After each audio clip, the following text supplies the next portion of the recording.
한 사람은 아직 캄보디아 어딘가에서 돌아오지 못했습니다.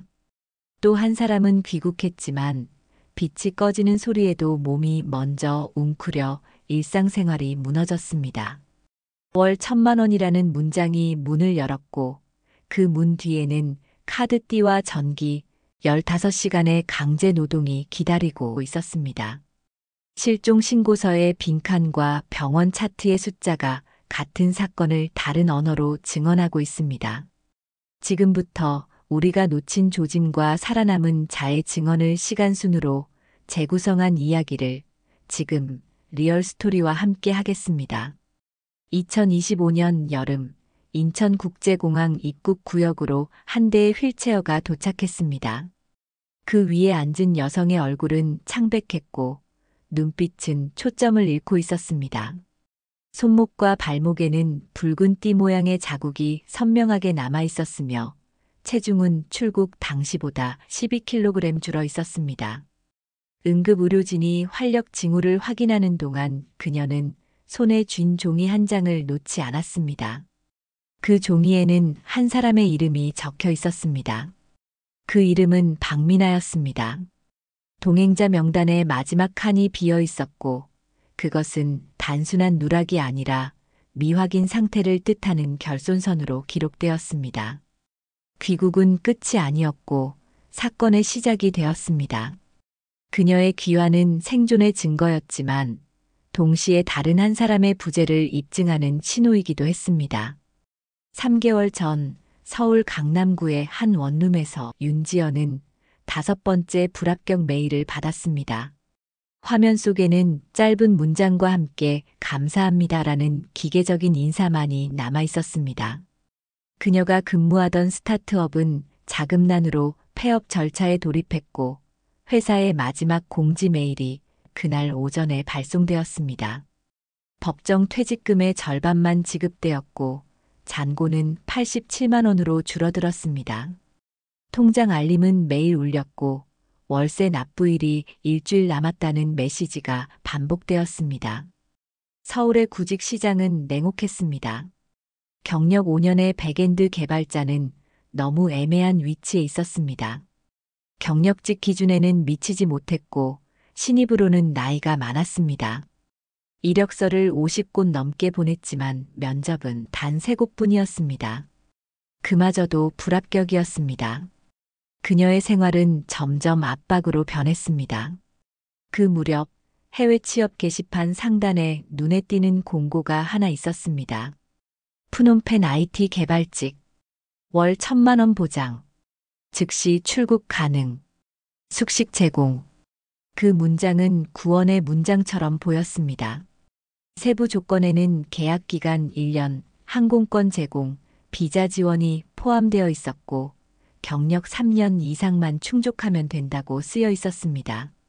모든 조건이 완벽했습니다. 지연은 클릭했고 지원서를 제출했습니다.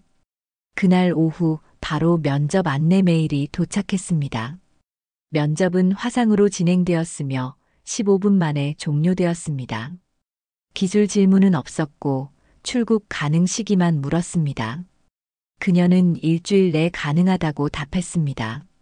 합격 통보는 그날 오후 바로 전달되었습니다. 속도는 비정상적으로 빨랐지만 그녀는 안도했습니다.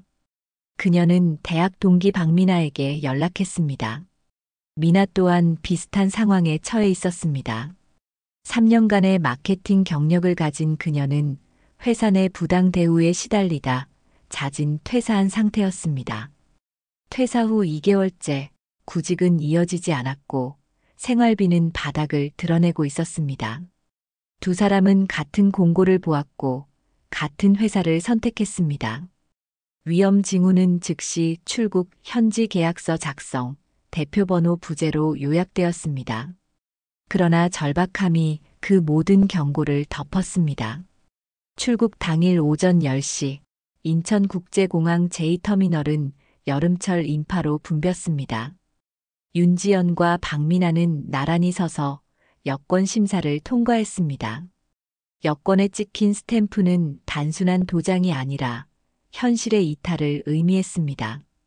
비행기는 활주로를 달렸고 하늘로 올랐습니다. 좌석은 후방 이코노미, 비행 시간은 4시간 반으로 안내되었습니다. 도착지 푸놈펜 공항의 공기는 무겁고 끈적했습니다. 입국장을 빠져나온 두 사람 앞에는 현지인과 조선족 남성이 서 있었습니다. 그의 이름은 류하오로 회사에서 나왔다는 짧은 인사와 함께 검은색 12인승 밴을 가리켰습니다. 차량 내부는 어둡고 썬팅이 강했습니다. 창문 밖은 잘 보이지 않았습니다. 차량은 시내를 벗어나 외곽으로 이동했습니다. 30분 후부터 풍경은 변했습니다. 고층 빌딩은 사라지고 포장도로가 흙길로 바뀌었습니다. 차량이 도착한 곳은 6층짜리 콘크리트 건물이었습니다. 주변은 철조망으로 둘러싸여 있었고 입구에는 경비원이 서 있었습니다. 문이 닫히는 소리는 무겁게 울렸습니다. 그 소리는 감금의 시작을 알리는 음성이었습니다. 건물은 외형상 사무시설을 가장하고 있었지만 내부 구조는 감금시설의 형태를 띠고 있었습니다. 입구를 통과한 순간 고습도의 공기와 노후된 철 구조물의 냄새가 뒤섞여 퍼졌습니다. 벽면은 균열과 누수 흔적이 다수 발견되었고 천장에는 곰팡이 패치가 넓게 퍼져 있었습니다.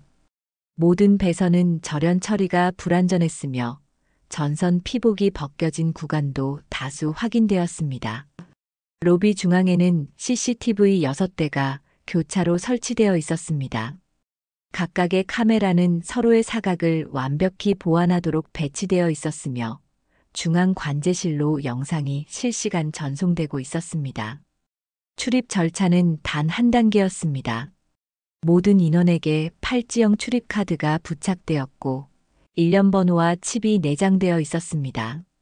제거는 불가능했으며 분실 시 $1,000의 벌금이 부과된다는 안내가 즉시 고지되었습니다. 이 시점부터 인원별 이동 경로는 전산 서버에 기록되었고 개인의 행동은 완전히 추적 가능한 상태가 되었습니다. 4층 숙소 구역은 격리형 구조로 되어 있었습니다. 방은 약 3평 남짓으로 철문 하나와 작은 창문이 전부였습니다.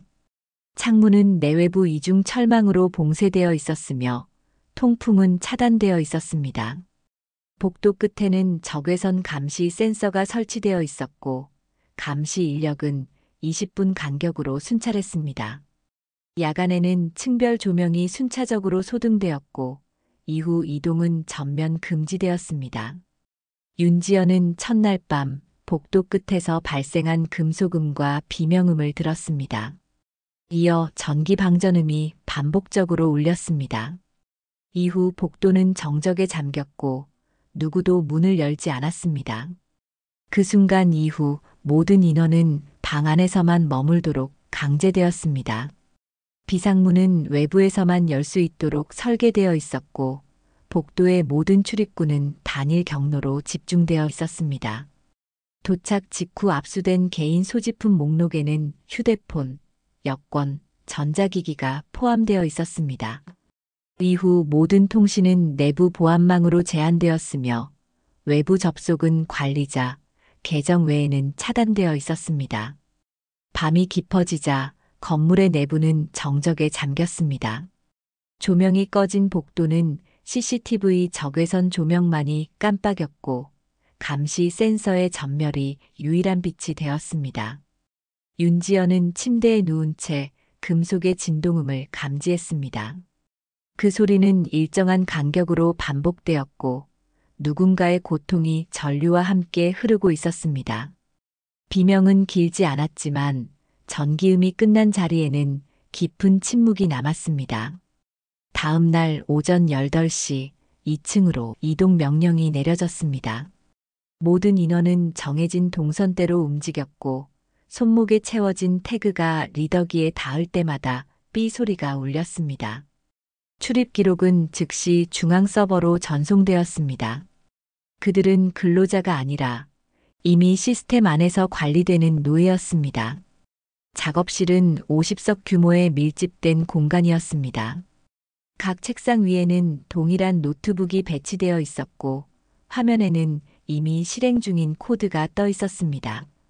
가짜 금융 앱, 가짜 정보 사이트, 가짜 택배 조회 페이지가 그 화면 속에 존재했습니다.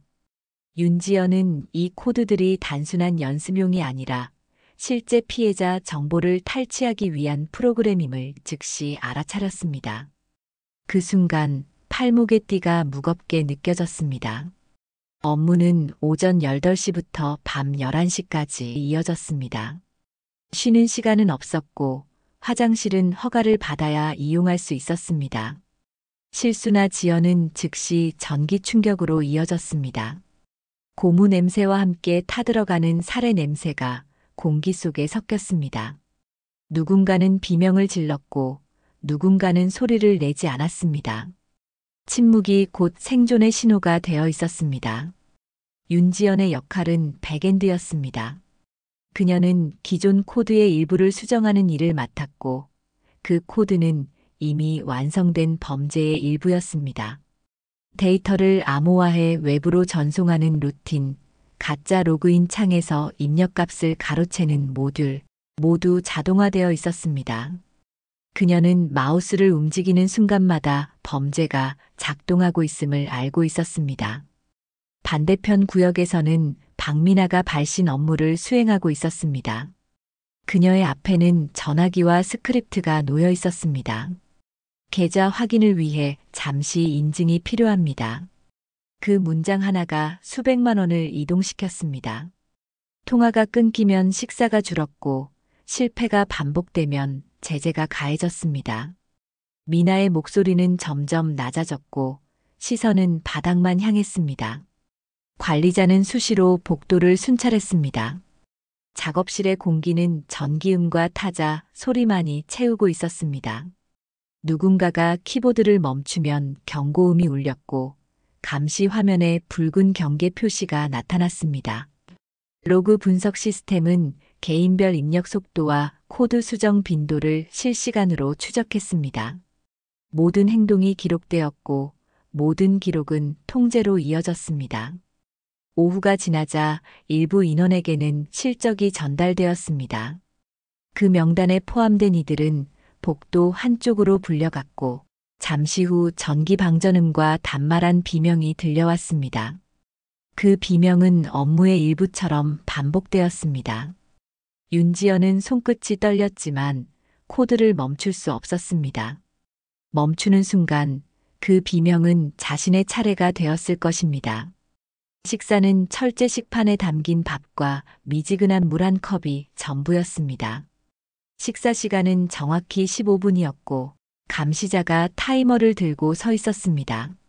식사가 끝나면 다시 작업실로 복귀해야 했습니다. 그 과정에서 모든 인원이 손목에 태그를 태깅해야 했습니다. 시스템은 단 한 번의 태깅 누락도 용납하지 않았습니다. 밤 10시 30분 조명이 하나둘 꺼지기 시작했습니다. 그러나 작업은 멈추지 않았습니다. 전원이 꺼진 모니터 대신 노트북의 희미한 백라이트가 얼굴을 비쳤습니다. 누군가는 잠들지 못했고 누군가는 타이핑 속도를 유지했습니다. 윤지연의 화면에도 여전히 전송 완료라는 문구가 반복되고 있었습니다. 감시자는 순찰을 멈추지 않았고 감금된 사람들은 아무 말도 하지 않았습니다. 감금 10일째 시설 내부 감시 로그에서 비정상적인 이동 기록이 포착되었습니다. 화장실 이용 허가를 받은 한 남성이 지정된 동선을 이탈하여 비상문 방향으로 빠르게 이동했습니다. 문이 열리는 순간 자동 경보가 작동했고 건물 전체의 적색 경광등이 동시에 전멸했습니다. 경보 시스템은 즉시 자동 잠금 모드로 전환되었으며 모든 출입구가 폐쇄되었습니다. 경비 인력은 분대 단위로 신속히 배치되었고 제압 장면은 모든 CCTV에 실시간으로 기록되었습니다.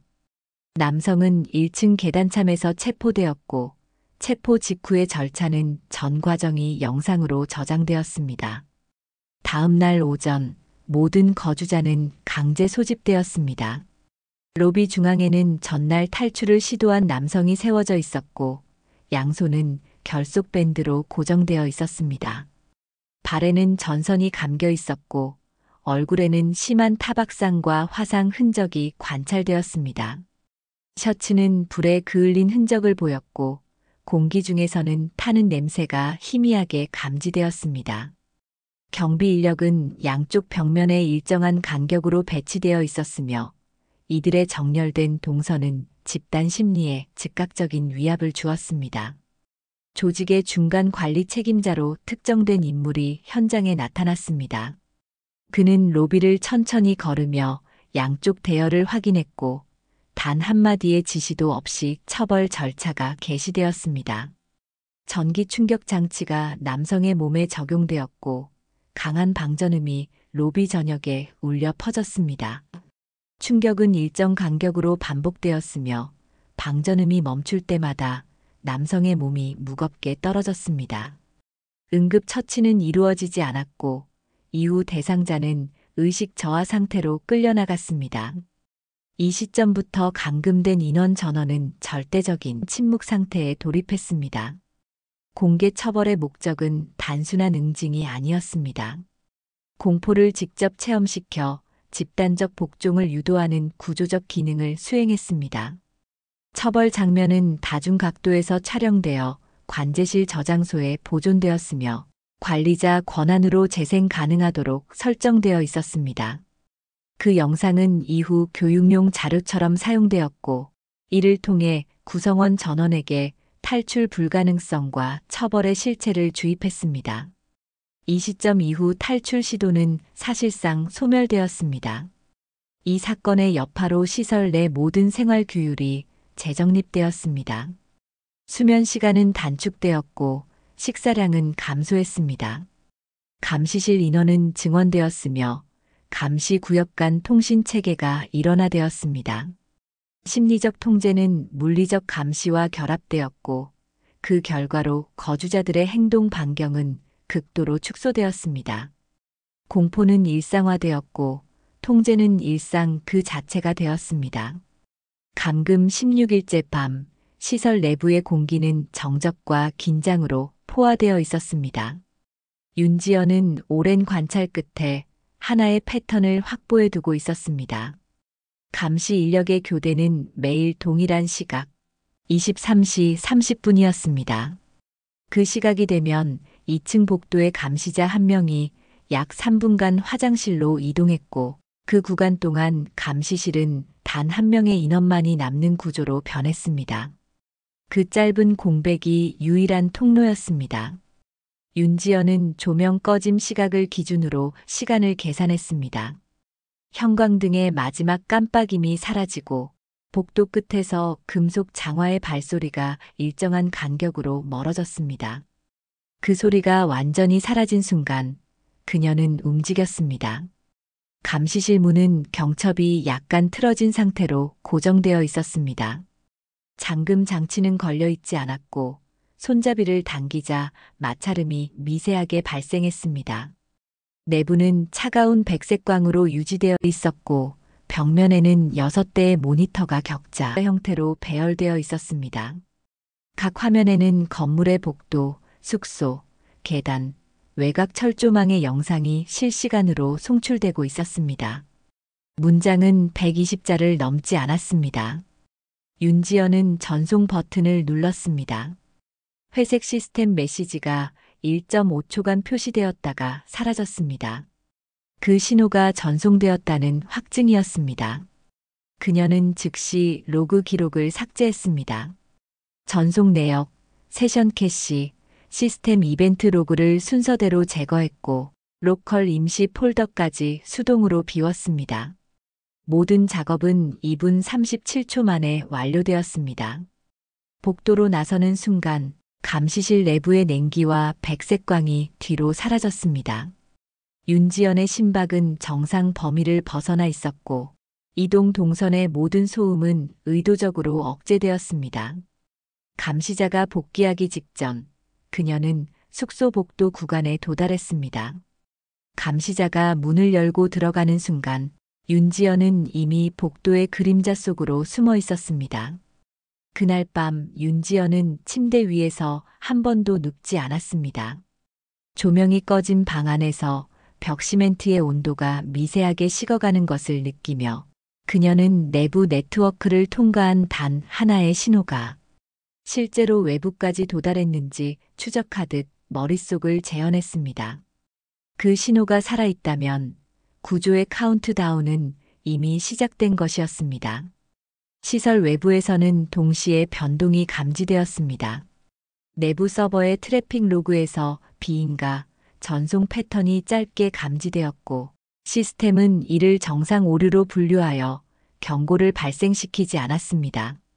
그 오류 보고서는 다음 날 오전에 수집될 예정이었고 그 시간 차이가 윤지연에게 결정적인 안전 구간을 제공했습니다. 이 사건 이후 구조작전은 72시간 내에 개시되었습니다. 그러나 당시 윤지연은 그 사실을 알 수 없었습니다. 그녀가 확인한 것은 단 한 가지뿐이었습니다. 전송 후 시스템이 0.3초간 정지했고 이어서 미세한 CPU 동작음이 변했습니다. 그 소리만으로 그녀는 신호가 외부로 빠져나갔음을 직감했습니다. 그날 밤은 긴 시간 지속되었습니다. 창밖에서는 습한 바람이 철망을 스쳤고 방 안에서는 형광등의 잔열이 천천히 식어갔습니다. 윤지연은 처음으로 탈출이 아닌 노출이라는 단어를 생각했습니다. 그리고 그 신호 하나가 폐쇄된 체계를 흔들기 시작했습니다. 그 흔들림은 곧 구조작전의 첫 파동이 되었습니다. 한국 시각 새벽 3시 보안 전문가 서재민의 단말기에 한 건의 비정상 문자 데이터가 수신되었습니다. 문자 내용은 간결했고 구조 요청의 형태를 띠고 있었습니다. 그는 즉시 데이터를 분석했습니다. 발신 헤더에서 국제망 기지국 코드가 확인되었고 좌표 추출 후 위성 지도에 반경 3km 원이 생성되었습니다. 그 원 안에는 동일한 형태의 콘크리트 건물 3곳이 표시되었습니다. 각 건물의 구조, 옥상 장비, 주변 차량 동선이 교차 비교되었고 그중 한 곳이 철조망과 CCTV를 갖춘 6층 건물로 확인되었습니다. 모든 좌표는 외교부 영사콜센터로 전달되었습니다. 사건은 즉시 경찰청 국제범죄수사대로 이관되었습니다. 대사관을 통한 현지 공조 요청이 접수되었고 캄보디아 내 특수수사대가 배정되었습니다. 현지 정찰팀은 24시간 감시 체계로 전환했습니다. 건물 주변의 통행 패턴, 조명 스케줄, 차량 출입 시각, 식사 배달 시간대가 기록되었습니다. 열 영상 장비를 통해 야간 내부 인원수가 추정되었고 층별 열분포를 분석한 결과 감금 인원이 30명 이상으로 판단되었습니다. 모든 정보가 72시간 내에 확보되었고 작전 실행 명령이 내려졌습니다. 작전명은 실버라이트로 지정되었습니다. 캄보디아 현지 시각 새벽 4시 특수수사대 12명과 한국 경찰 4명이 투입되었습니다. 작전 구역은 세 방향으로 분할되었습니다. 알파팀은 정문, 브라보팀은 후문, 찰리팀은 옥상 투입로를 담당했습니다. 정문은 침묵 절단기로 제압되었고 경보 회로는 사전에 차단되었습니다. 첫 교시는 4시 3분 경비원 2명 제압 완료 보고로 시작되었습니다. 1층 로비는 빠르게 확보되었습니다. 내부에는 감시 장비와 카드 리더기가 다수 설치되어 있었고 출입 기록 서버가 즉시 분리되어 증거 봉인 절차에 들어갔습니다. 2층 사무실에서는 작동 중인 노트북 16대와 메인 서버 2기가 발견되었습니다. 서버는 실시간으로 데이터를 전송하고 있었으며 네트워크 케이블 절단과 동시에 송신이 중단되었습니다. 로컬 저장소에는 피해자 명단, 송금 내역, 전송 로그가 다수 존재했습니다. 그 모든 파일이 복제 저장 장치에 즉시 백업되었습니다. 3층과 4층의 진입은 예상보다 더 조심스럽게 진행되었습니다. 층별 복도마다 철문이 설치되어 있었고 문은 내부에서 잠긴 상태였습니다. 절단 장비가 투입되었고 4시 18분경 3층의 첫 감금실이 개방되었습니다. 그곳에서 다수의 한국인과 동남아 인원이 발견되었습니다. 전원 탈진 상태였으며 신체에는 손목 밴드와 전기 자극 흔적이 남아 있었습니다. 4층 403호 윤지연의 위치가 확인되었습니다. 문을 개방하자 그녀는 벽에 등을 기댄 채 앉아 있었습니다. 의식은 미약했으나 생명 징후는 유지되고 있었습니다. 손목에는 여전히 흰색 띠가 감겨 있었고 띠의 금속 고리가 절단기에 의해 잘려나갔습니다. 띠가 바닥으로 떨어지는 순간 그녀의 손이 미세하게 떨렸습니다. 그것은 23일 만의 해방이었습니다. 이후 5층과 6층, 그리고 지하 공간이 순차적으로 수색되었습니다. 지하실에서는 전기 충격기, 구속 장비, 통제용 송신기, 폐기된 출입카드 다수가 발견되었습니다. 노트북 전원은 여전히 켜져 있었고 작업창에는 범죄 수행 로그가 남아 있었습니다. 총 구조 인원은 32명으로 집계되었습니다. 국적별로 한국인 18명, 베트남 9명, 필리핀 5명이 확인되었습니다. 현장 응급조치 후 부상자 3명은 현지 병원으로 후송되었고 경상자는 대사관 보호소로 이동했습니다. 작전은 새벽 5시 10분 종료되었습니다. 총 소요 시간은 1시간 12분이었습니다. 현장에서 압수된 장비는 봉인되었고 캄보디아 사법경찰이 증거 이관 절차를 주관했습니다. 영상 기록과 출입 로그, 네트워크 데이터는 한국 수사팀으로 복제 이송되었습니다. 윤지연은 즉시 구급 차량으로 이송되었습니다.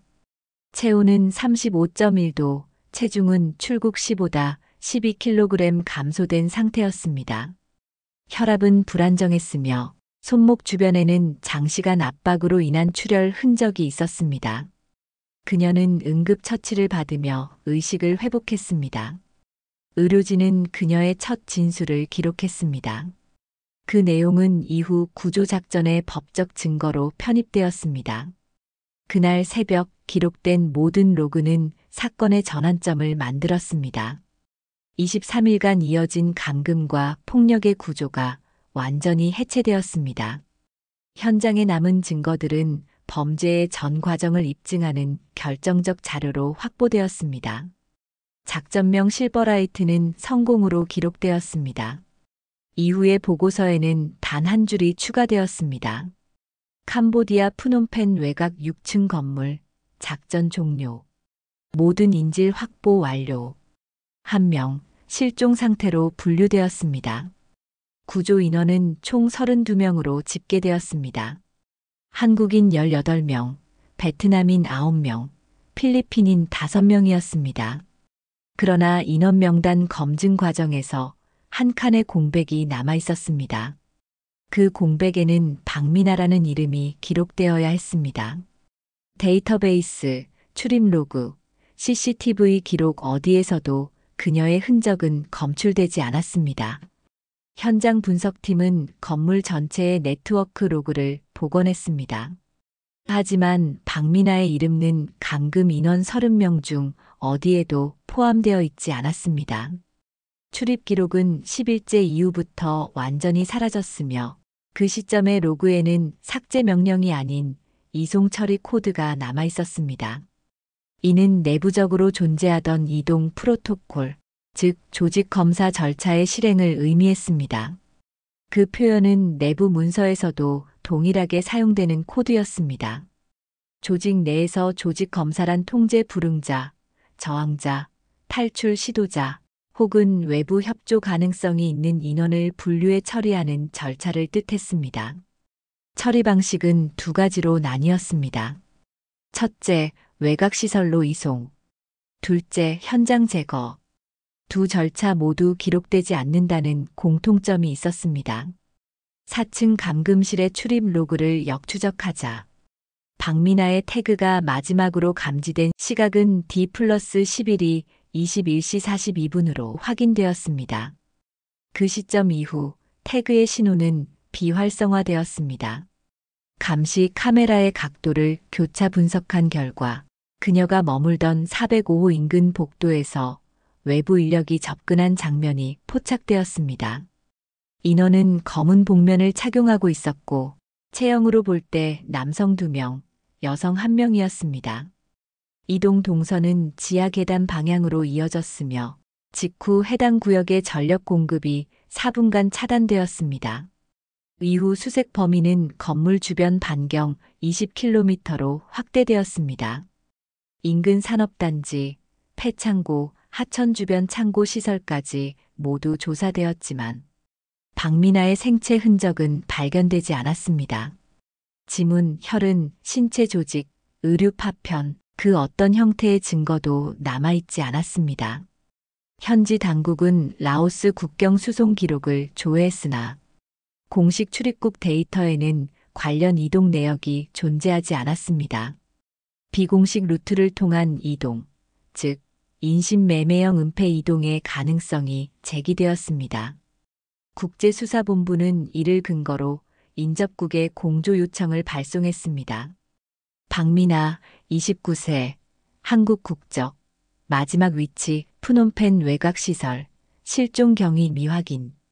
이 문장이 국제공조 파일에 등록되었습니다. 귀국편 전세기는 프놈펜 공항을 이륙했습니다. 탑승자 명단에는 구조 인원 18명의 이름이 기록되어 있었습니다. 모든 귀환자는 신체 손상 및 탈수 상태로 분류되었으며 의료 인력이 기내에서 기본 생체 모니터링을 수행했습니다. 기내 기록지에는 저혈압, 저혈당, 체중 급감이 다수 기재되어 있었습니다. 기체는 오전 6시 42분 인천국제공항 활주로에 착륙했습니다. 도착 직후 공항 의료팀이 탑승교로 진입했습니다. 귀환자 전원은 입국 심사 절차 없이 경리동으로 이동되었고 국립과학수사연구원 의료진이 1차 검진을 실시했습니다. 신체 데이터는 개별 코드로 수집되어 향후 수사 자료 및 의료 보고서에 병합되었습니다. 2025년 겨울 사건 보고서의 마지막 페이지가 닫혔습니다. 프놈펜 외곽 6층 건물에서 시작된 감금 사건은 한국과 캄보디아, 라오스를 잇는 국제인신매매 네트워크의 실체를 드러냈습니다. 윤지연의 이름은 생존자로, 박미나의 이름은 미확인으로 기록되었습니다. 그 두 단어의 차이는 단 한 번의 신호가 만들어낸 결과였습니다. 그녀가 마지막으로 눌렀던 한 번의 전송은 국가 간 수사 협력 체계를 열었습니다. 그 신호를 기반으로 새로운 구조 시스템이 만들어졌고 그 시스템은 지금도 작동하고 있습니다. 매일 전 세계 어딘가에서 비슷한 신호가 감지되고 있습니다. 누군가는 아직 그곳에 있고 누군가는 돌아오지 못했습니다. 국제수사본부의 화면에는 하나의 문장이 여전히 남아 있습니다. 사건은 끝나지 않았다. 기록은 계속되고 있다. 그리고 그 문장은 지금도 어딘가에서 깜빡이고 있습니다.